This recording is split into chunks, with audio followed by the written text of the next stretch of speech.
the world's kindest criminal, the shadows of the mountain. Deep in the mountains of Thessaly, where paths vanish into the mist and valleys echo with the whispers of the wind, lies the story of a man whose legend lives on in every stone, every tree, and every breath of freedom. This man is Vassilis Paleokostas, an elusive and enigmatic figure who defied Greek authorities for decades. But before becoming a legend, he was a boy, a son, and a brother, born into a world where dreams were often stifled by injustice. In a small village nestled in the heart of the mountains, Vassilis grew up surrounded by rustic simplicity. The houses were made of raw stone, with slate roofs that glistened in the rain. The rocky and unforgiving fields provided just enough to survive. His family, though modest, was rich in indomitable strength. Maria, his mother, was a gentle yet resolute woman whose hands bore the marks of years of hard work. Yorgos, his father, was a quiet shepherd, a man of few words but solid principles. Vassilis and his brother Nikos were inseparable. Together, they roamed the hills, exploring caves and hidden trails, dreaming aloud of a world where the poor would no longer fall victim to the rich. Watching the blatant inequalities around them ignited a deep sense of rebellion in Vassilis. Wealthy landowners lived in opulence while farmers struggled to feed their families. Every day he witnessed injustice firsthand, and every day he silently vowed to do something about it.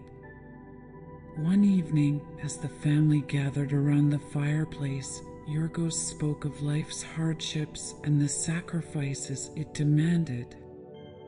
"This world is unjust," he said gravely, "but it takes the courage of a lion to change it."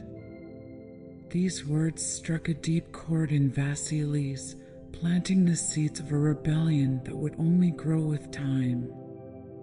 Vassilis' first acts were modest, almost innocent. Together with Nikos, he redistributed supplies stolen from wealthy and scrupulous merchants. One night, they broke into the warehouse of a man notorious for exploiting farmers. Silently, they filled sacks with wheat and left them at the doorstep of every house in the village. The next morning, families found these anonymous gifts accompanied by a simple note for a better future. This first act caused quite a stir in the region. Villagers murmured prayers of gratitude, but the wealthy began to grow wary. Local authorities, embarrassed, increased their surveillance. However, Vassilis and Nikos were cunning. They knew every corner of the mountains, every forgotten trail. Their intelligence, combined with their audacity, kept them out of reach. Over time, their ambitions grew. They decided to target not just wealthy exploiters, but also the institutions symbolizing injustice. Their first bank robbery was a turning point. It was a small bank in a neighboring village, known for granting exorbitant loans to struggling farmers. On the chosen day, they entered disguised as laborers. Their calm demeanor and organization impressed even the employees. "Fill these bags," Vassilis said in a steady voice, keeping an eye on the door. "No one will be harmed. We are not your enemies." The operation was swift and precise. They left the bank before anyone could raise the alarm. As always, a significant portion of the funds was redistributed to nearby villages. This time, however, the authorities took the threat seriously. Newspapers spoke of an elusive gang led by a man whose charisma and cunning defied the law. The mountain became their refuge. These wild and majestic landscapes, with steep peaks and dense forests, were their sanctuary. Vassilis knew every cave, every stream, every narrow passage. The villagers, grateful for his help, became his allies. They provided food, information, and sometimes even shelter. But life as an outlaw was not without risks. One day, a poorly planned operation nearly cost them dearly. The authorities, better prepared, ambushed them in a narrow valley. The group had to improvise, using rocks for cover and fleeing through rugged terrain. It was one of the rare moments when Vassilis felt fear creeping in. But even in those moments, he remained clear-headed. "Go on without me," he shouted to Nikos as they were surrounded. But Nikos refused. "No way. We leave together or not at all." Thanks to their superior knowledge of the terrain, they managed to escape, but the incident heightened their caution. Every plan thereafter was crafted with military precision, every detail meticulously considered. The heist that marked a turning point in their legend was in Larissa. This time, it wasn't just a bank, but an armored convoy transporting a fortune meant for projects that displaced farmers from their land. Vassilis and his team ambushed the convoy in a narrow gorge. Though risky, the operation went off without a hitch. The loot was redistributed, but the attention of the authorities reached unprecedented levels. The following months were marked by relentless pursuit. Authorities deployed helicopters, special forces, and even private detectives. Yet, Vassilis remained elusive, a ghost in the mountains. Every day was a battle to stay free, but each victory only strengthened his resolve. As law enforcement doubled down on their efforts, Vassilis pressed on. Every heist, every redistribution of wealth, and every daring escape became a new chapter in a story that continued to captivate minds. Even as the risks grew, he remained steadfast in his principles, driven by an unrelenting quest for justice and freedom. The following weeks were marked by increasing tension. The authorities refused to relent, and each day, the mountains felt a little less safe. For Vassilis, however, the fight was not just about survival. It was a mission, a battle against injustice. Even as the pressure mounted, he continued to orchestrate bold actions, each strike more meticulously planned than the last. One evening, while camping in a clearing surrounded by pine trees, Nikos, his brother, spread a map on an old blanket. The group gathered around the fire, their faces lit by flickering flames. Hand-drawn lines on the paper marked the route of an upcoming cash transport. Vassilis rubbed his chin thoughtfully.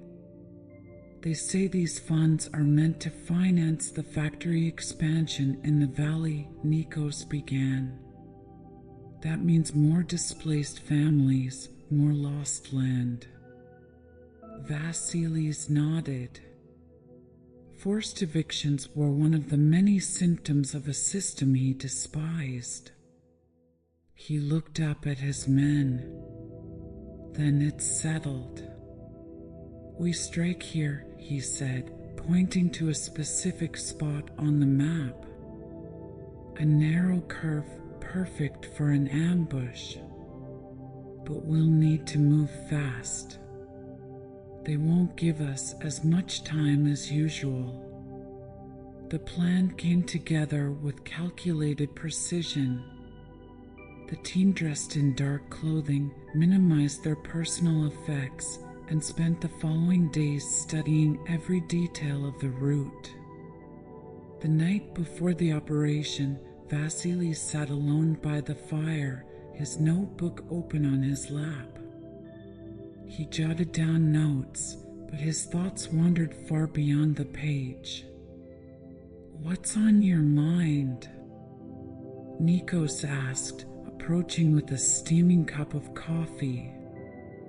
Vassilis looked up, hesitated for a moment, and then replied, "Sometimes I wonder how much longer we can keep this up.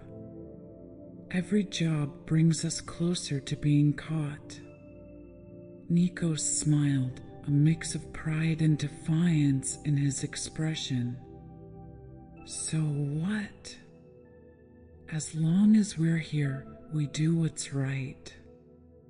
You know why we do this, Vassilis. And it's worth every risk." The next morning at dawn, the group took their positions. The road snaked between two steep hills with limited visibility. Vassilis scanned the horizon, his rifle in hand. He disliked weapons, but knew they were sometimes necessary to deter adversaries. The distant hum of engines signaled the convoy's approach. 3 vehicles, as expected, a jeep, an armored truck, and a trailing car. Everything went according to plan. A controlled explosion blocked the road ahead of the convoy. The men emerged from their hiding spots and quickly surrounded the vehicles. Vassilis stepped forward, his voice calm yet authoritative. "We don't want violence. Open the truck doors and no one will get hurt." The guards, caught off guard, hesitated before complying. The group emptied the safes, taking only the money and leaving the other goods untouched. Before leaving, Vassilis left a note on the truck's dashboard. "This money belongs to those who need it, not those who exploit them." As they retreated into the hills, a helicopter appeared on the horizon. Vassilis clenched his teeth. The police were faster than anticipated. They had to scatter, using winding paths to evade their pursuers. It became one of the most intense chases they had ever faced. Vassilis' men, well versed in these maneuvers, moved like shadows across the landscape. But the danger was palpable, and every moment felt like an eternity. After hours of fleeing, they reached an abandoned mine, their rendezvous point. Exhausted but unharmed, they regrouped. Vassilis looked at his men, reading the mixture of exhaustion and satisfaction on their faces. "Good work," he said simply. "But we'll need to be even more cautious. They won't let up." This operation, though successful, marked a turning point. The police intensified their efforts, deploying advanced technology and recruiting informants from the villages. The villagers, loyal to Vassilis, did their best to protect him, but the tension was palpable. Each day, wanted posters with his face appeared in towns and countryside alike. One evening, as they camped near a stream, an elderly woman appeared, carrying a basket of food. She looked at them kindly, deliberately ignoring the posters plastered on the walls of her village. "I'm not here to turn you in," she said, offering the basket. "Take this. You'll need it." Vassilis thanked her, deeply moved by her generosity. These rare moments reminded him why he continued. But they also underscored how precious each day of freedom was and how vital it was to remain vigilant. The months that followed were a series of escapes, meticulously crafted plans, and moments of extreme tension. Vassilis became more cautious, limiting his contacts and strengthening his group's security measures. But despite the dangers, he remained committed to his mission.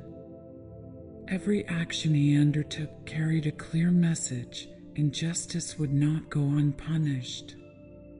The weeks following the convoy heist were marked by heightened vigilance.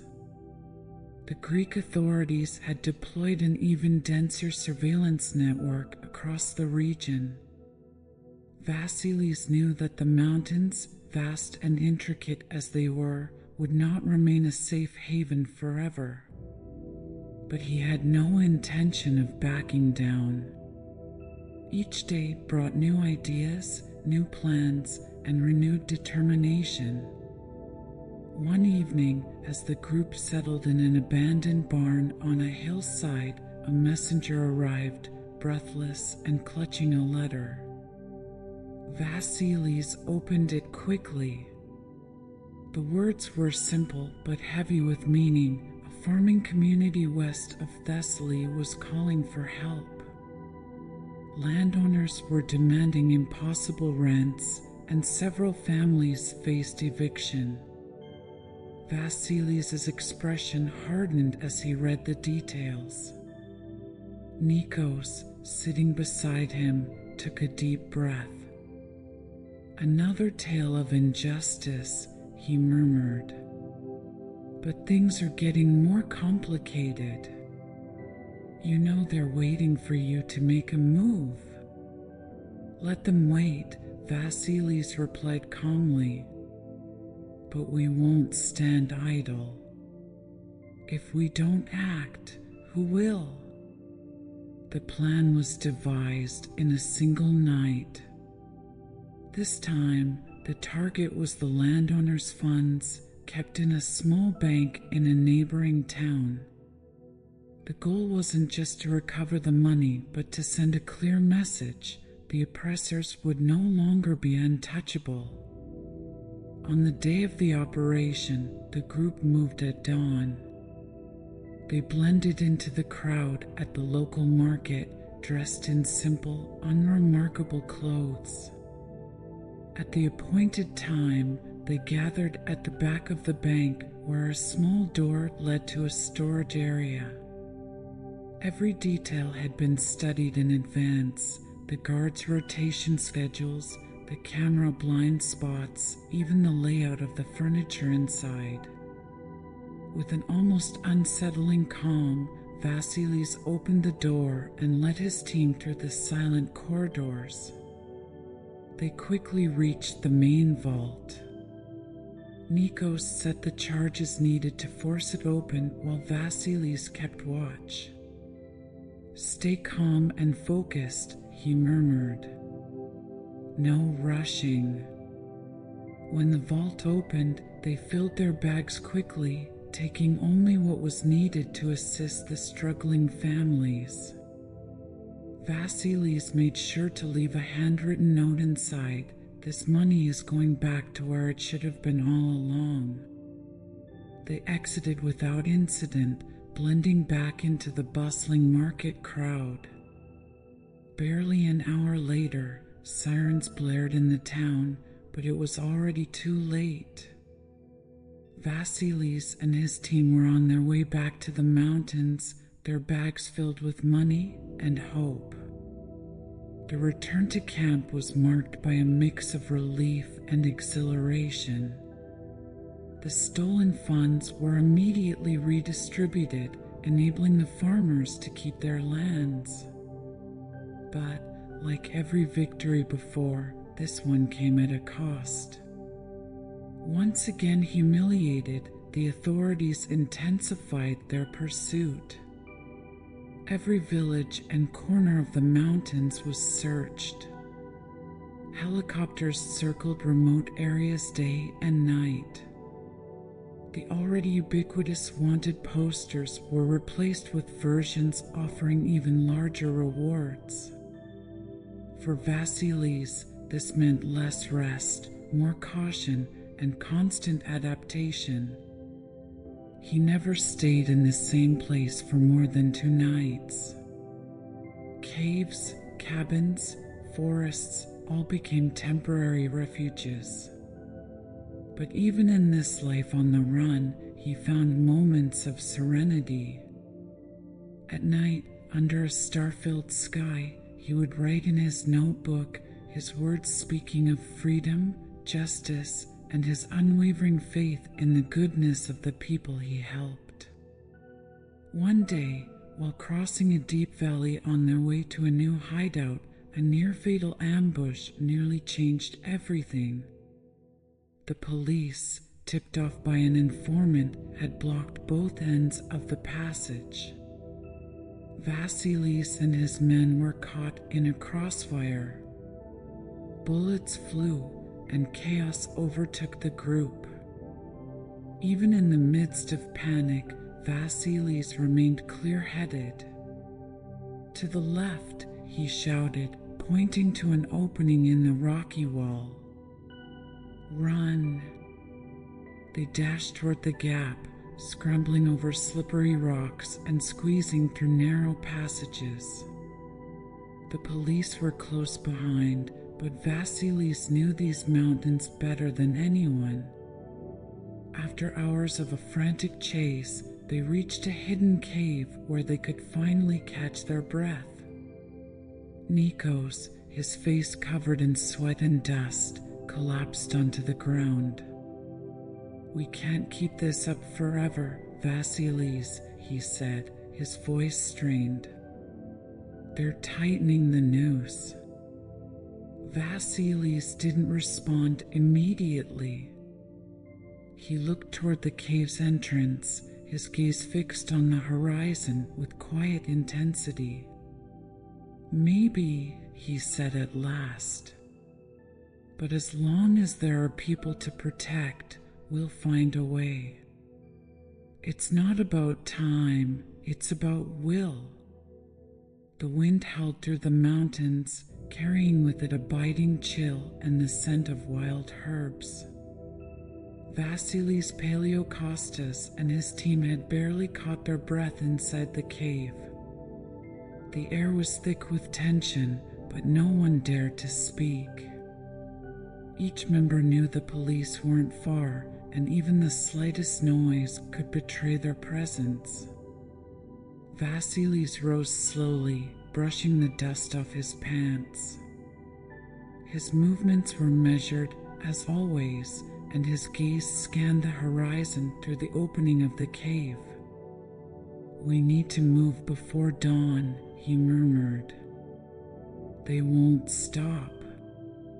If we stay here, they'll find us eventually." Nikos, still sitting against the cave wall, looked up at his brother. "And where will we go this time? We can't keep running forever."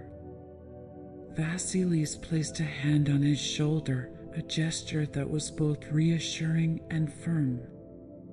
"We're not running, Nikos. We're waiting for our moment." "That's different." The others nodded silently. They knew that following Vassilis meant living in perpetual flight, but none questioned his leadership. He embodied something far greater than themselves, a cause, a fight for those without a voice or power. The group left the cave before dawn, moving like shadows through the woods. Every step was calculated, every sound muffled. They knew even the smallest mistake could be fatal. After hours of walking, they reached a small, isolated farm belonging to an old acquaintance of Vassilis. The farmer, a stocky man with a weathered face, greeted them with a mix of caution and respect.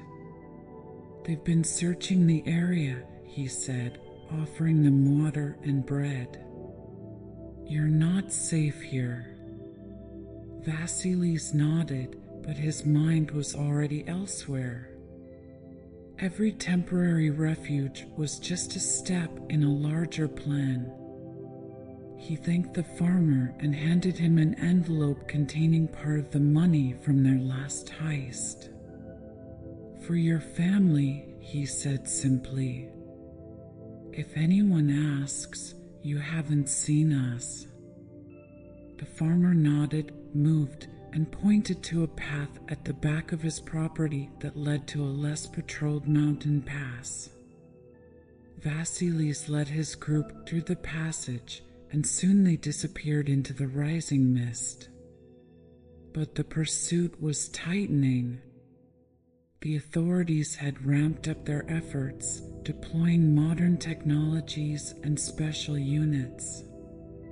Informants were recruited in the villages, lured by substantial rewards for any information leading to Vassilis' capture. The constant pressure weighed on the team, but Vassilis remained unshaken. His strategic mind was always at work. One evening, as they camped in a hidden clearing, Vassilis gathered his men around the fire. He unfolded a roughly drawn map marked with several annotations. "They're hunting us, but that means their focus is elsewhere. This is our chance," he said, pointing to a location on the map. "A bank depot in Ioannina. The money they're storing there is meant for an expansion project that will force even more farmers off their land. We need to act before they transfer it." Nikos frowned. "A heist in the middle of the city? That's risky. The streets will be monitored and reinforcements will come quickly." Vassilis met his brother's gaze with calm intensity. "There's always risk, Nikos. But if we succeed, we'll strike a significant blow against those who exploit our people. And we'll give hope to those who've lost it." The silence that followed was heavy but filled with determination. Everyone knew their actions went far beyond mere crime. They were fighting for a cause greater than their own survival. The day of the operation was meticulously orchestrated. Vassilis and his men arrived in the city disguised as workers, blending into the morning crowd. The bank, an imposing stone building, stood in the center of a bustling square. They observed the guards' movements, waiting for the perfect moment to act. When the signal came, they executed their plan with military precision. Vassilis, as always, directed the operation with impressive calm. "Everyone stay calm," he said in a firm but non-threatening voice. "We're not here to hurt anyone." The employees obeyed, terrified but aware that this group didn't resemble the violent robbers they had heard about. Within minutes, the team emptied the vaults, taking only the funds allocated for the controversial project. Before leaving, Vassilis left another note: "This money will not build injustice." The escape was swift, but not without obstacles. Sirens blared almost immediately, and law enforcement blocked several main roads. Vassilis guided his team through narrow alleys, using rooftops and hidden passages to evade their pursuers. Their knowledge of the urban terrain, though less familiar than the mountains, was enough to lead them to a safe point on the city's outskirts. This operation further cemented Vassilis as legend. The media couldn't stop talking about him, with some calling him a hero and others a dangerous criminal. But in the villages, the people knew the truth. They knew that this man, despite all the risks, continued to fight for them. The following days were marked by heightened vigilance. Every movement had to be planned with extreme precision. Yet, despite the pressure, Vassilis showed no signs of weakness. He knew that as long as he remained free, he could continue to challenge a system he believed was fundamentally corrupt. Day by day, the tension grew. The mountains that had served as Vassilis Paleokostas' refuge seemed to close in on him. The police intensified their efforts, helicopters circled almost constantly, and informants multiplied in the villages. But despite the mounting pressure, Vassilis remained calm and resolute. His gaze, steady and determined, reminded his men that their fight was not just for themselves. Every move, every plan, was an act of defiance against a system he deemed deeply unjust. One evening, as the group settled in an abandoned cabin atop a hill, a young woman from a nearby village came to warn them. She carried a basket filled with bread and cheese, but her face was marked with worry. "They know you're in the area," she murmured, setting the basket down. "They're searching every house, every farm. You need to leave before dawn." Vassilis gave her a grateful smile, showing no sign of panic. He thanked the young woman and promised her they would leave quickly. Once alone with his men, he unfolded a map and traced a route through lesser-known paths.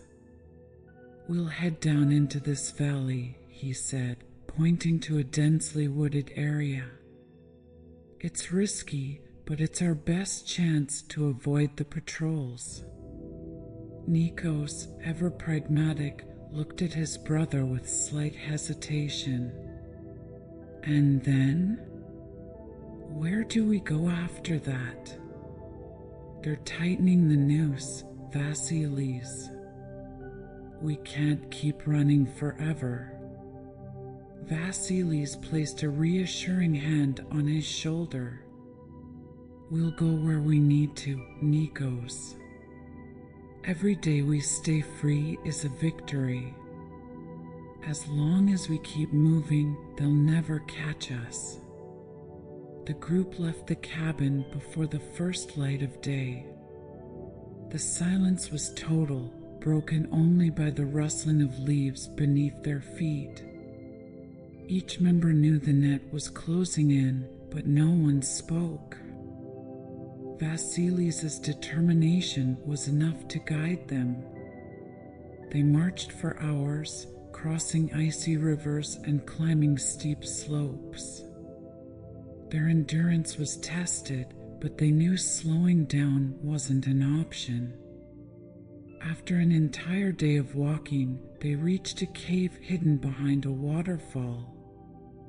The location, though damp and dark, offered temporary safety.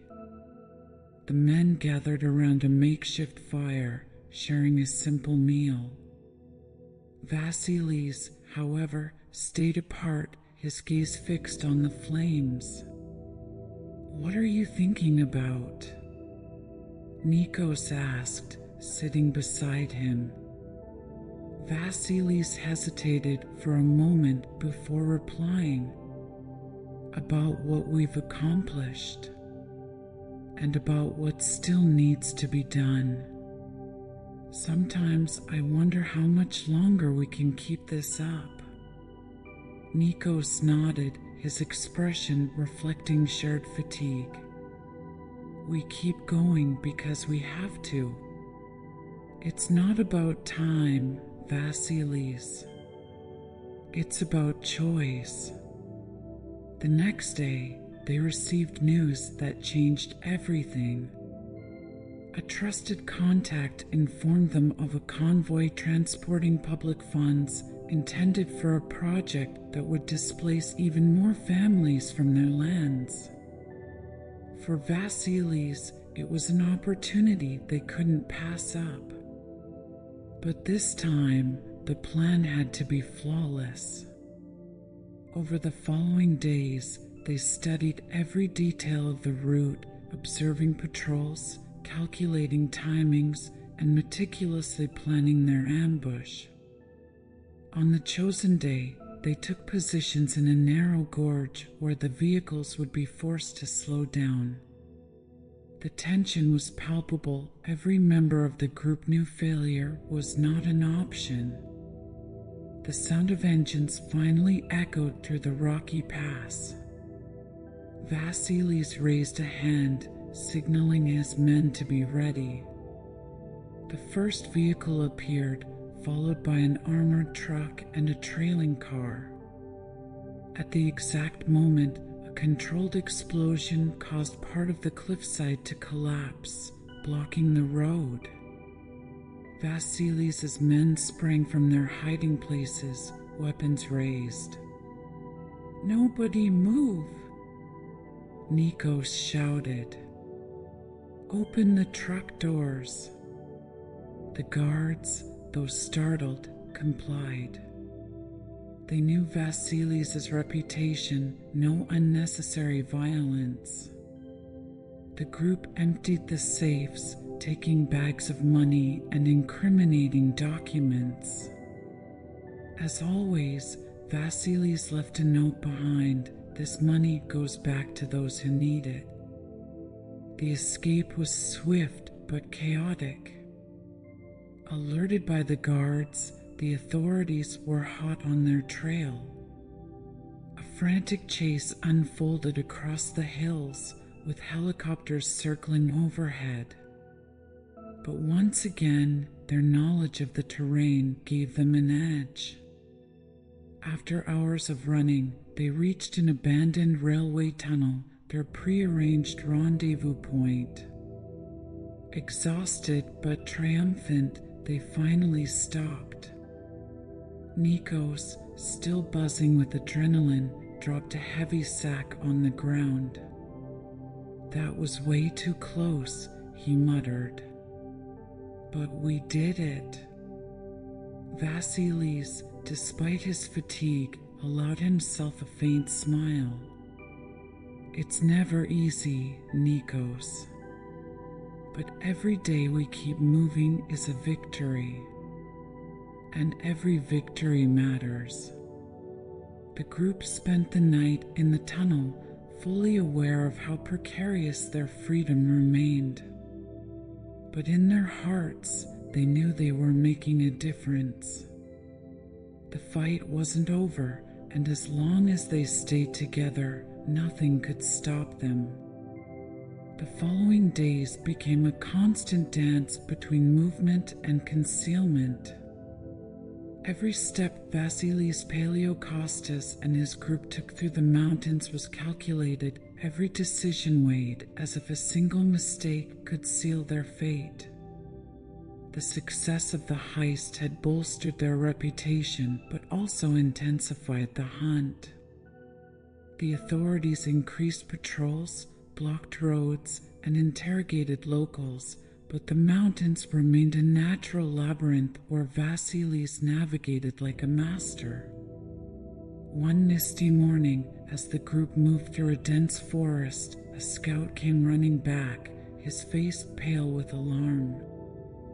"They've spotted us." A patrol is approaching with dogs. Vassilis looked around. The tall, dense trees provided natural cover, but the risk was real. Without wasting a second, he gave his instructions. Split into pairs. We'll regroup at the foot of the cliff near the big oak. No noise, no fires. The group dispersed like shadows, each duo following a different route. Vassilis and Nikos took a narrow path that wound along the mountainside. The silence was broken only by the sound of branches cracking under their feet. Behind them, the barking of dogs grew closer. "We can't keep running forever," Nikos murmured, panting. Without stopping, Vassilis glanced at him. "We're not running. We're leading them exactly where we want." They reached a steep ridge where a narrow passage seemed to vanish into thin air. Vassilis stopped, quickly analyzing the terrain. He found a small cavity in the rock, just big enough for the two of them. Without a word, they slipped inside, pressing themselves against the cold stone. Moments later, navy blue uniforms appeared through the trees. The dogs strained at their leashes, frantically sniffing the ground. Vassilis placed a hand on Nikos' shoulder, signaling him to stay still. The beating of their hearts almost echoed in the thick air. The police passed just a few meters away, but the cavity was invisible from their position. Once the threat had moved on, Vassilis waited several more minutes before emerging. "They won't give up," Nikos said, looking in the direction of the officers.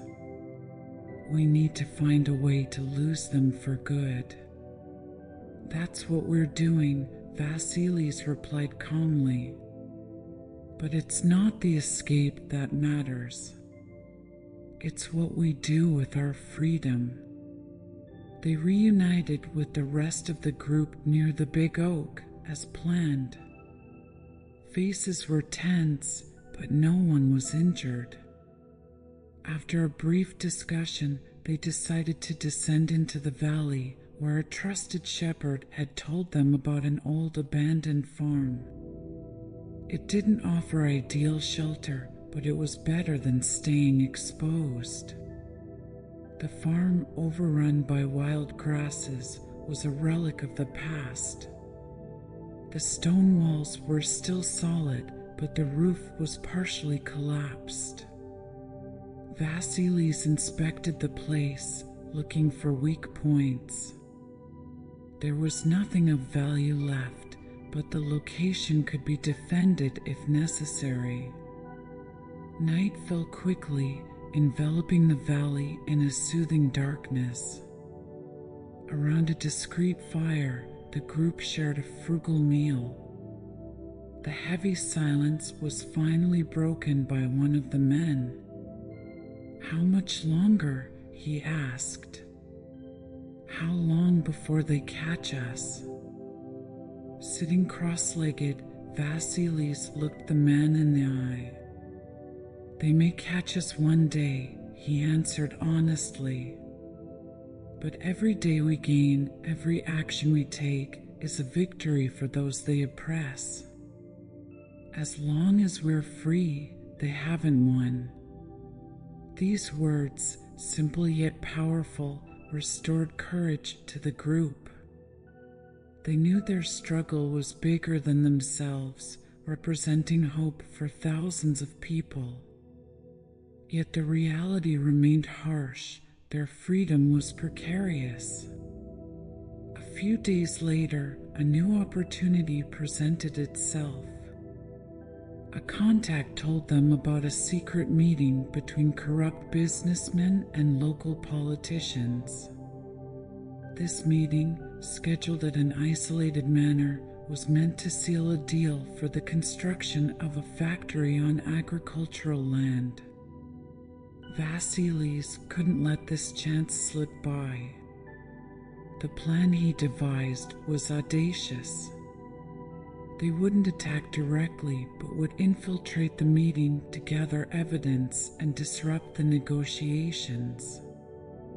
Vassilis and Nikos disguised themselves as workers, carrying crates supposedly containing equipment. They passed security with disconcerting ease, their natural calm disarming the guards. Inside, the contrast was striking. Men in suits sipped expensive wine under sparkling chandeliers, casually discussing projects that would destroy lives. Vassilis clenched his fists but remained focused on his mission. With a small hidden camera, he recorded the conversations, capturing damning evidence. When the moment came, he gave Nikos a discreet signal. Together, they triggered a series of small controlled explosions outside the manor, creating general panic. In the confusion, they disappeared, taking the recordings with them. Once released, these proofs caused a national scandal, exposing corruption in broad daylight. But this victory drew even more attention to them. The media, the authorities, and even private groups intensified their hunt. Vassilis knew that each action brought them closer to their goal, but also increased the risks. Yet, there was no turning back. They continued to move, to act, to defy. Each day brought new challenges, but also new opportunities. For Vassilis, freedom was not a state, but a constant struggle. And as long as he could inspire, help, and resist, he would keep moving forward. The days following the manor operation were among the most tense that Vassilis and his team had ever experienced. The collected evidence had damaged the relationships between the corrupt elites and the government, but it had also increased the pressure on their group. The authorities were no longer just trying to capture them, they wanted to neutralize them at all costs. However, for Vassilis, nothing had changed. Every new threat was an additional reason to continue. The group had taken refuge in a cave hidden behind a waterfall, a place known only to the local shepherds. The roar of the water masked all sounds, and the cold temperature made the location almost uncomfortable. But for them, it was a temporary haven. Sitting around a makeshift fire, Vassilis traced lines on a worn map, his mind focused on the next step. "We need to strike again," he said, his voice calm yet resolute. This time in the south. A central bank in Lamia. Their security has been tightened since our last hits, which means they won't expect us to return. Nikos frowned, crossing his arms. "Are you sure? After the manor, they're expecting us to lay low. Maybe it's time to slow down a bit." Vassilis looked up at him, his gaze sharp as a blade. "If we slow down, they'll gain ground. This isn't just about us, Nikos. It's about them, the families they're ruining. As long as they think they can act without consequences, they'll keep going. And we won't give them the chance." The other members of the group nodded silently. Fatigue was evident on their faces, but they knew Vassilis was right. Their fight wasn't just a flight, it was resistance. Lamia was a bustling city, a stark contrast to the small villages they had passed through before. The streets were teeming with people, and police patrols were everywhere. The group set up in an abandoned house on the outskirts, using the cover of night to observe the movements around the bank. Vassilis noted every detail: guard shifts, camera angles, and weak points. The day of the heist was executed with meticulous precision. Disguised as technicians from a local company, Vassilis and his team entered the building through a service door. Their calm demeanor disarmed the employees, who didn't immediately realize what was happening. Within minutes, they accessed the vaults, emptying funds earmarked for financial projects Vassilis deemed wasteful and unjust. "No injuries, no chaos," he murmured to his men. "We take what's needed and disappear." The group left the bank before the alarm was triggered, blending seamlessly back into the crowd. But this time, the police responded quickly. Roadblocks were set up at the main exits of the city, and helicopters began patrolling the area. Vassilis guided his team through narrow alleyways, using every corner and detour to avoid patrols. Eventually, they reached a river on the city's outskirts, where canoes were waiting for them. The plan had been carefully prepared to navigate the river to a wooded area inaccessible by road. The current was strong and the descent was perilous, but they managed to evade their pursuers. It was a victory, but one tinged with bitterness. The noose continued to tighten. Once safe, the group distributed the funds to local communities, as always. But this time, Vassilis felt a heavier weight on his shoulders. Every successful strike brought them closer to the moment when everything could collapse. Yet he showed no sign of this burden. His men needed his strength, his calm. As long as he remained steadfast, they believed in their chances. One day, while passing through a small, isolated village, an elderly woman stopped them. She carried a basket filled with fruits and bread. Her hands trembled slightly, but her eyes shone with a mix of gratitude and respect. "You're the ones defending the poor, aren't you?" she murmured, holding out the basket. "Take this. It's not much, but it's all I can give." Vassilis gave her a gentle smile, accepting the basket with care. "Thank you," he said. "You're doing more than you think." These moments, though simple, reminded Vassilis why he kept going. It wasn't just about vengeance or defiance, it was about dignity, about justice. Every person he helped was another reason never to stop. But the hunt was intensifying. Frustrated by their repeated failures, the authorities had mobilized elite teams and advanced technologies to capture him. Every day, the danger grew. Every refuge became a potential trap. Yet, despite it all, Vassilis did not waver.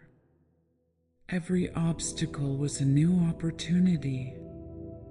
Every threat, a chance to show he would never be defeated.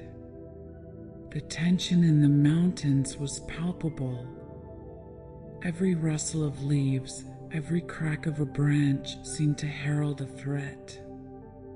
For Vassilis Paleokostas and his group, This constant vigilance had become second nature. Every movement, every decision was calculated, like pieces on a chessboard where the slightest mistake could cost them their freedom or worse. On a moonless night, while they sheltered in an abandoned shepherd's cabin, a trusted contact arrived with troubling news. The police had received precise information about their location and were planning a major operation at dawn. The message was clear: they had to leave immediately. Vassilis gathered his men silently, his eyes piercing the darkness. "We move now," he murmured. "Take only what you can carry. We head for the cliffs to the north. If we reach them before they do, we'll have the advantage." They set off, moving through the woods with near military precision. The silence was broken only by the steady rhythm of their footsteps. The dense, oppressive night seemed to cocoon them in protection. But as they approached the cliffs, the distant barking of dogs and the echoes of voices grew closer. Vassilis gestured to his brother Nikos and two other members of the group. "We need to slow them down," he said quietly. "Head up to that ridge and set up traps like we did last time. We're buying time, nothing more." Nikos nodded without a word and disappeared into the darkness with the others. Meanwhile, Vassilis led the rest of the group toward a narrow passage between two rocky walls. The location was treacherous, but he knew it was their best chance to shake off their pursuers. Minutes passed, stretched thin by tension. Behind them, explosions echoed, followed by shouts. The traps had worked, but Vassilis knew it was only a matter of time before the police resumed their pursuit. When they finally reached a natural platform overlooking the valley, they stopped to catch their breath. "What do we do now?" asked a young member of the group, his eyes wide with fear. Vassilis placed a firm hand on his shoulder. "We keep moving. As long as we move, they can't catch us." But even with constant movement, the weight of their situation was undeniable. Each night spent in a temporary refuge was a cruel reminder of their vulnerability. Yet Vassilis never showed doubt. To his group, he was an anchor, a leader whose determination seemed unshakable. A few days later, a new plan took shape in his mind. They had learned of a wealthy industrialist known for funding projects that devastated rural villages, who was hosting a private party at his lakeside villa. The goal was risky but clear: infiltrate the villa, obtain incriminating documents, and deliver a symbolic blow against the system they fought. The group spent days preparing for the operation. With his usual composure, Vassilis analyzed every detail: the layout of the villa, guard schedules, entry and exit points. On the night of the party, they approached the villa through the woods, reaching the brightly lit estate. Music and laughter from the guests masked their movements. Disguised as service staff, they entered the villa through the rear, blending into the bustling activity of the party. While Nikos and two others searched the industrialist's office upstairs, Vassilis remained downstairs, observing and ready to intervene if necessary. The minutes stretched endlessly, but finally Nikos appeared, clutching a folder. "We've got what we need," he whispered. Now let's get out. The escape was almost too easy, which unsettled Vassilis. He knew their luck wouldn't hold forever. But for now, they had succeeded. The documents, once released, revealed illegal transactions and corruption that shook the industrialists' network to its core. However, this success came at a high price. The operation drew media attention, and the police deployed special units across the region. Roadblocks multiplied, and villagers were relentlessly questioned. Vassilis realized they needed to be even more cautious. One night, as they crossed a dense forest, they stumbled upon a small clearing where an old man sat by a campfire. He showed no fear at their arrival, only a quiet curiosity.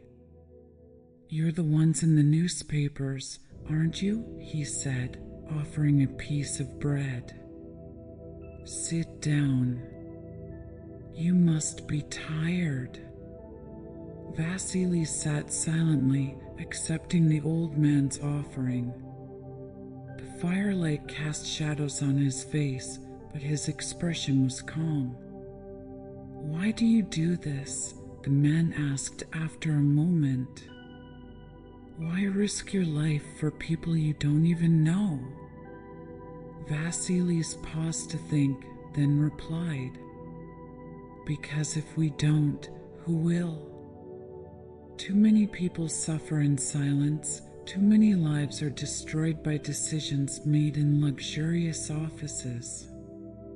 It's not fair, and someone has to remind them they're not alone."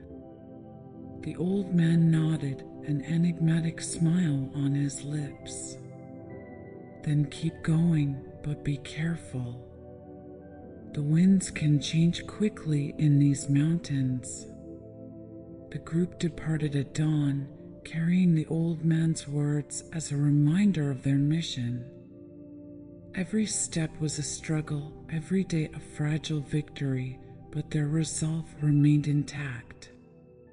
They knew that as long as they kept moving, their fight would live on even in the face of adversity. The next morning, the group reached another isolated section of the mountains, where trails vanished into dense forests and steep cliffs. Vassilis led the way, his steps light on the unstable stones. Behind him, Nikos and the others followed in silence, their eyes often glancing back, scanning the shadows for any sign of pursuit. They knew the police wouldn't give up easily after recent events. Eventually, they arrived at an old lumberjack's cabin, partially collapsed, but hidden enough to serve as a temporary base. Vassilis gave clear instructions. Everyone was to rest for a moment, but stay ready to move at any time. He sat on a nearby tree trunk, his gaze lost in the valley below.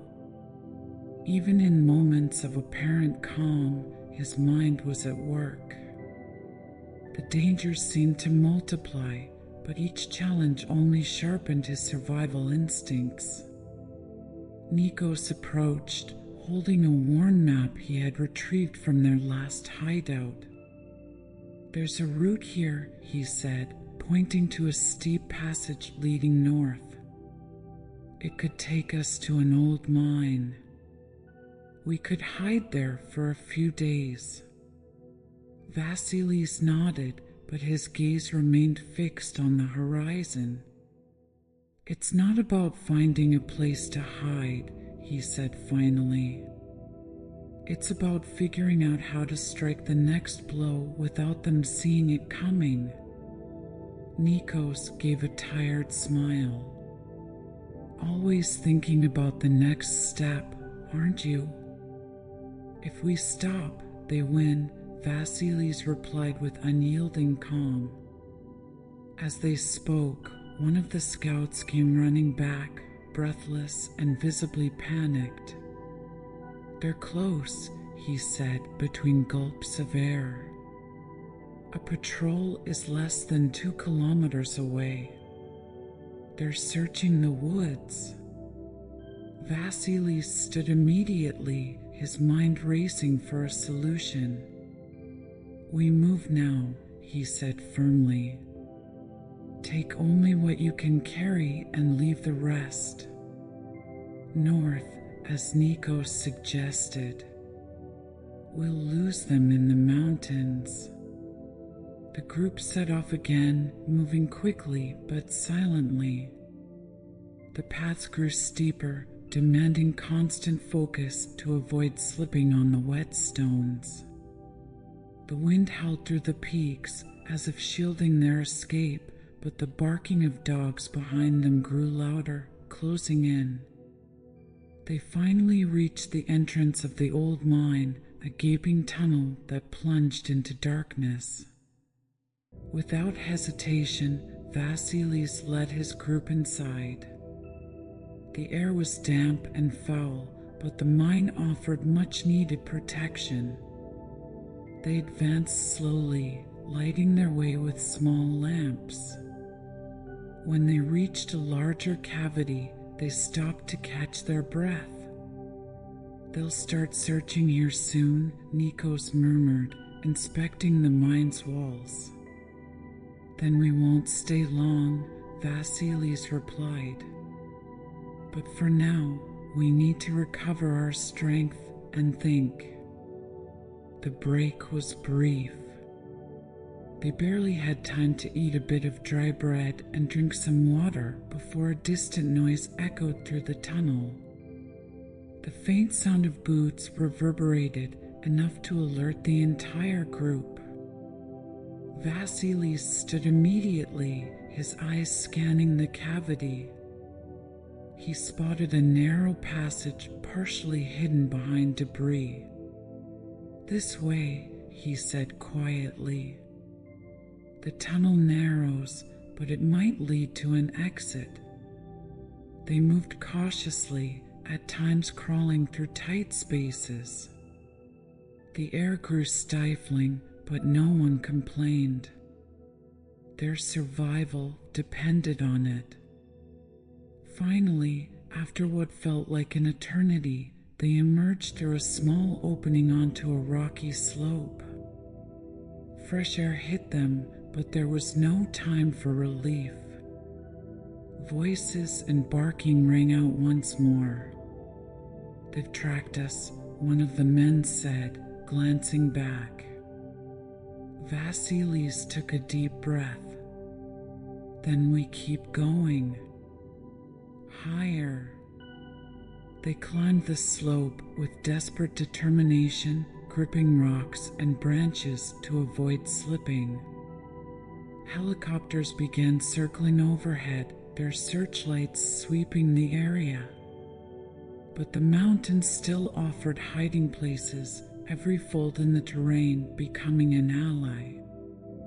Night fell, bringing with it a welcome cover. They reached a plateau where they could finally stop. Vassilis, his hands scraped and his clothes caked with dirt, looked at his group.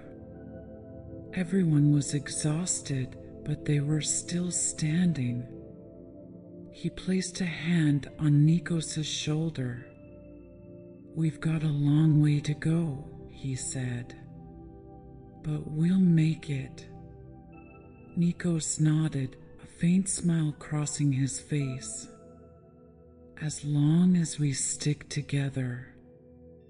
And so they continued, always moving, always fighting. The mountain, though unforgiving, was their refuge. Their battle was far from over, and every step they took was a reminder that freedom, though fragile, was worth every sacrifice. The shadow of the mountains continued to shield Vassilis Paleokostas and his group, but the threat crept closer with each passing moment. Night had fallen, cloaking the plateau where they had taken refuge. Silence prevailed, interrupted only by the wind's whisper and the distant creak of branches. Each member of the group scanned the darkness, tense, waiting for their leader's signal to move again. Vassilis sat on a rock, weighing their options. Their next move had to be decisive. Law enforcement was now relentlessly on their trail, but he knew he could turn the chase to his advantage. "Nikos," he murmured, "come here." His brother approached, exhausted but still alert. "What's the plan?" Nikos asked, glancing at the others, who waited silently. "We're changing direction," Vassilis replied. "They think we'll keep heading north. We'll move into the valleys instead. It's risky, but no one will expect us to go so close to the villages." Nikos frowned. "The villages are full of informants. You know they've been bought. We can't trust them." "I know, but that's where they'll slip up. If we move quietly, we can blend in, gather resources, and most importantly, strike where they least expect it." Nikos sighed but nodded. He knew his brother saw beyond mere survival. The group set off under the cover of darkness. The descent was treacherous, steep paths, slippery stones, and every misstep threatened a fatal fall. But no one complained. They were used to these conditions, and their determination pushed them forward despite the risks. Their lives depended on their discipline. As they neared the first farms in the valley, Vassilis called for a pause. They hid in an abandoned barn, concealed among stacks of hay. He sent 2 men ahead, disguised as farmers, to scout the area and assess if it was safe to proceed further. A few hours later, the scouts returned with news. "They're questioning the locals, but the patrols aren't coming this far. It seems they're focusing more on the main roads and larger villages." Vassilis nodded. "Then this is where we strike," he said calmly. "There's a bank in the next village. It's a small target, but it holds funds for the construction of a new factory. If we take that money, we can redistribute it and stop the project." Nikos looked at him with concern. "You want to rob a bank when they're everywhere? That's madness." "That's exactly why we do it," Vassilis replied. "They won't expect it. Their attention is elsewhere. It's now or never." The group began planning with near-obsessive precision. Every detail was analyzed: guard schedules, entry and exit points, and potential escape routes. They knew this operation would be risky, but they had never let fear dictate their actions. On the day of the heist, everything unfolded exactly as planned. Disguised as workers, Vassilis and 2 of his men entered the bank just as it opened. Their calm demeanor disarmed the employees, who didn't even have time to trigger the alarm. Within minutes, they filled their bags and exited through a back door. But this time, the police reacted faster than ever. Barely had they reached the village's narrow streets when sirens blared. Vassilis led his team through a maze of alleys and gardens, using every shortcut he had scouted in advance. Despite their efforts, the noose tightened. They reached a cornfield where they split up to confuse their pursuers. Vassilis and Nikos ran side by side, their breathing synchronized. Helicopters circled overhead, their searchlights sweeping the rows of corn. "This way!" Vassilis shouted, pulling his brother toward a hidden ditch. They threw themselves into it, pressing against the damp earth. The lights passed over them, but they remained still, their hearts pounding. After what felt like an eternity, the helicopters moved away. "That was close," Nikos murmured, catching his breath. "Not yet," Vassilis replied, standing up. "We keep moving." They regrouped with the rest of the team at the edge of a forest where they could finally breathe. The money from the heist was temporarily hidden in an abandoned house while they planned their next move. But Vassilis knew their time in the area was running out. The authorities would soon intensify their search. As they shared a meager meal around a small fire, he addressed his group. "We're not here to survive," he reminded them. "We're here to resist." Every day we move forward, every day we show them they can't control everything, that's a victory. The weary faces around him lit up slightly. They knew they were risking everything, but they also knew why.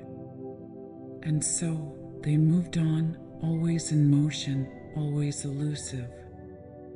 The mountains, villages, and forests became their playground, a labyrinth where they remained masters despite the relentless efforts of those who pursued them. Night fell over the mountains, but this time the usual silence was replaced by a constant hum. Helicopters circled overhead, their searchlights sweeping the slopes and valleys.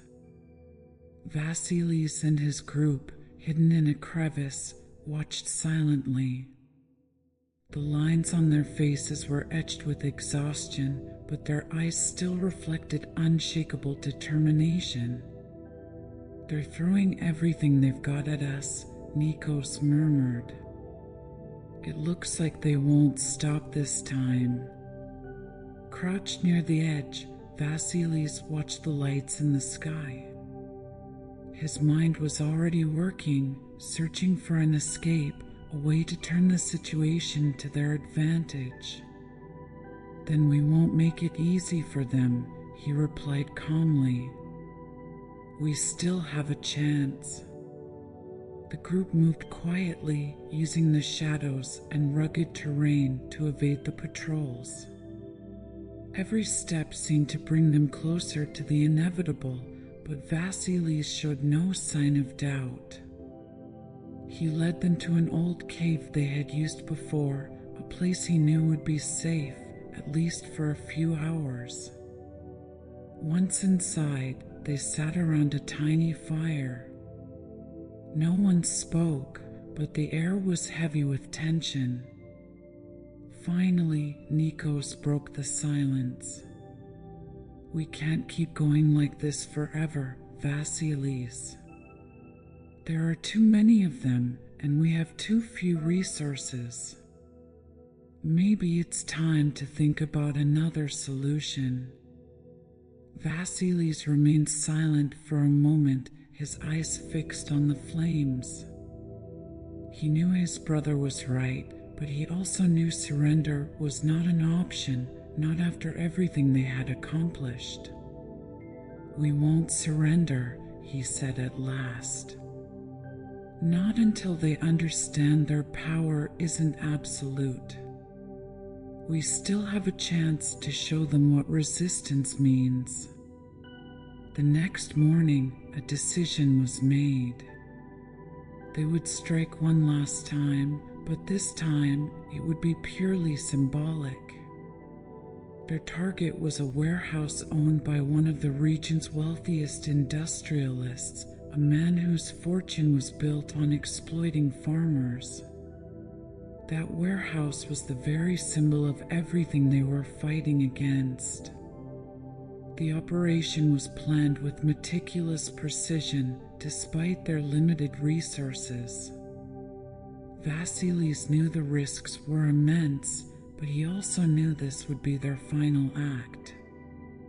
On the night of the operation, they approached the warehouse, moving like shadows. The building was heavily guarded, but their knowledge of the terrain allowed them to bypass the patrols. They placed explosive charges in strategic locations, ensuring no one would be harmed. Before leaving, Vassilis painted a message on the warehouse's main wall: "You can hunt us, but you will never silence us." Minutes later, a series of explosions lit up the night, reducing the warehouse to ashes. The message was clear: even in the face of overwhelming adversity, resistance was possible. But the consequences were immediate. Helicopters swarmed the area, and the group was forced to flee through the mountains. The pursuit reached an unbearable level of tension. One by one, members of the group were captured until only Vassilis and Nikos remained. They sought refuge in an isolated cave, surrounded but still free. In those final moments of calm, Nikos asked a question. "What if this is the end, Vassilis? What does it all mean?" Vassilis smiled, a calm, almost serene smile. "It means we lived by our own rules, that we defied a world that wanted to crush us. And if this is the end, then it's an end I can accept." At dawn, the pursuit resumed, but their legend would never die.